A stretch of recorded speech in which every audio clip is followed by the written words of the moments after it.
عیسائیوں میں نکاح کی مشکلات۔ جبکہ عیسائیوں کے یہاں کلیسا کے باہر نکاح کرنا ممکن نہیں، لہٰذا اگر دو مرد عورت دو گواہوں کی موجودگی میں ایجاب و قبول کر لے تو عیسائی مذہب میں وہ نکاح نہیں ہوگا، بلکہ عیسائی مذہب میں نکاح اس وقت منعقد ہوگا جب مرد و عورت کلیسا میں جائے اور وہاں کے پادری کی خوشامد کرے اور اس پادری کو فیس ادا کرے۔ وہ پادری اپنی فیس وصول کرنے کے بعد نکاح پڑھنے کے لیے خاص وقت مقرر کرے گا۔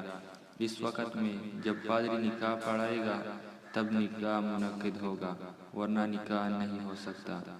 شریعت اسلام نے ایسی کوئی پابندی نہیں لگائی کہ نکاح کسی اور سے پڑھوایا جائے، بلکہ دو مرد و عورت دو گواہوں کے سامنے ایجاب و قبول کر لے اور مہر مقرر کر لے، بس نکاح منعقد ہو گیا۔